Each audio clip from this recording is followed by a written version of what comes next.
Montessori education സിസ്റ്റത്തിലും രണ്ട് പക്ഷക്കാരുണ്ട്.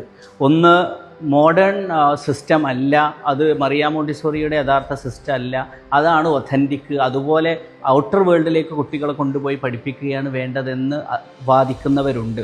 മറ്റ് നമ്മുടെ മോഡേൺ സിസ്റ്റമാണ് എന്ന് പറയുന്ന രണ്ട് വിഭാഗമുണ്ട്. യഥാർത്ഥത്തിൽ ഇതിൽ ഏതിലാണ് നമ്മൾ ഫോക്കസ് ചെയ്യുന്നതെന്ന് പറഞ്ഞാൽ, ഇന്ന് ആധുനിക ലോകത്ത് കുട്ടികളെ ഔട്ടർ വേൾഡിലേക്ക് കൊണ്ടുപോവുക വളരെ പ്രയാസമാണ്. ഇനി പോവുക എന്നത് മാത്രമല്ല, അതിൻ്റെ വേറെ ഒരു പ്രോബ്ലം എന്താണെന്ന് ചോദിച്ചാൽ ടീച്ചേഴ്സ്, അതിൽ ഫെസിലിറ്റേറ്റേഴ്സ് ആയി വരുന്ന ആളുകൾക്ക്, ടീച്ചർ എന്ന വേർഡ് ഇതിന് യൂസ് ചെയ്യില്ല, ഫെസിലിറ്റേറ്റേഴ്സ് ആയി വരുന്ന ആളുകൾക്ക് നല്ല കാലിബർ ഉണ്ടെങ്കിലേ മറിയ മോണ്ടിസോറിയുടെ ആ സ്റ്റൈലിലേക്ക്, അന്നത്തെ സിസ്റ്റത്തിലേക്ക് നമുക്ക് പഠിപ്പിക്കാൻ പറ്റുകയുള്ളൂ. അപ്പോൾ ഇന്നത്തെ വേൾഡിന് അനുയോജ്യമായ ഒരു സംവിധാനമാണ് ഈ മോഡേൺ മോണ്ടിസോറി സിസ്റ്റം എന്ന് പറയുന്നത്.